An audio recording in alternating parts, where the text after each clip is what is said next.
सियासत में नजदीकियों और दूरियों के खास मायने होते हैं और मामला जब प्रशांत किशोर और नीतीश कुमार के बीच का हो तो इस बात का अंदाजा लगाया जा सकता है सियासी दूरियों का मतलब क्या होता है। प्रशांत किशोर जब बिहार के सीएम नीतीश कुमार के करीबी थे तो उन्हें जेडीयू में उपाध्यक्ष जैसे पद पर बिठा दिया गया, लेकिन जब दूरियां बढ़ी तो नीतीश कुमार का बुलडोजर प्रशांत किशोर के घर पर चल गया और मिनटों में सियासत का अभेद्य किला बनाने वाले प्रशांत किशोर के घर की दीवारें मिट्टी में मिल गईं। बिहार के बक्सर जिले में चुनावी रणनीतिकार प्रशांत किशोर के पुश्तैनी मकान के एक हिस्से पर प्रशासन का बुलडोजर चला। प्रशांत किशोर इन दिनों ममता बनर्जी के लिए चुनावी रणनीतियां तय कर रहे हैं, जिनका सीधा और बड़ा मुकाबला बीजेपी से होना है। लेकिन मुश्किल ये है कि पीके की रणनीति न तो ममता बनर्जी की पार्टी को टूटने से बचा पा रही है और न ही अपने घर को। जेडीयू के नेता रहे प्रशांत किशोर के मकान की 4 दीवारी राष्ट्रीय राजमार्ग के निर्माण में आड़े आ रही थी, इसलिए ये कार्रवाई की गई। स्थानीय लोग लगातार आरोप लगा रहे थे कि जहां रसूखदार लोगों के अवैध निर्माणों को तोड़ने में प्रशासन कोताही बरत रहा है, वहीं आम लोगों के साथ इस मामले में कोई नरमी नहीं दिखाई जा रही है।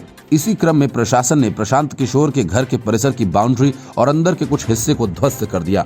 इन हिस्सों का 4 लेन निर्माण के लिए अधिग्रहण हो चुका है, जिसका मुआवजा भी बनकर तैयार है।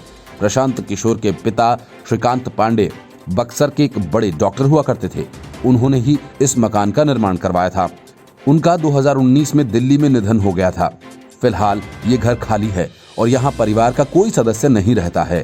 केंद्र सरकार का लक्ष्य है कि बक्सर पटना राष्ट्रीय राजमार्ग 84 के निर्माण का कार्य इस वर्ष के अंत तक पूरा कर लिया जाना चाहिए, जिस कारण रास्ते में आने वाले हर अवरोध को हटाया जा रहा है।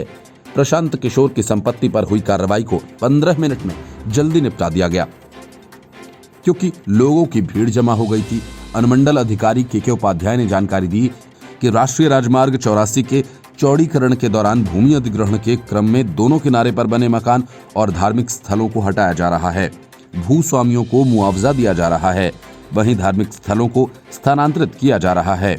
अब तक प्रशांत किशोर ने इसका मुआवजा नहीं लिया है और न ही उनकी तरफ से इस संबंध में कोई प्रतिक्रिया ही आई है। जैसे ही प्रशासनिक अधिकारी सरकारी लाऊ लश्कर के साथ प्रशांत किशोर के घर के बाहर पहुंचे तो लोगों की भीड़ वहां पर लग गई। प्रशासन ने तेजी दिखाते हुए काम किया और सिर्फ 10 से 15 मिनट के अंदर ही किशोर के घर की 4 दीवारी और गेट को तोड़ दिया।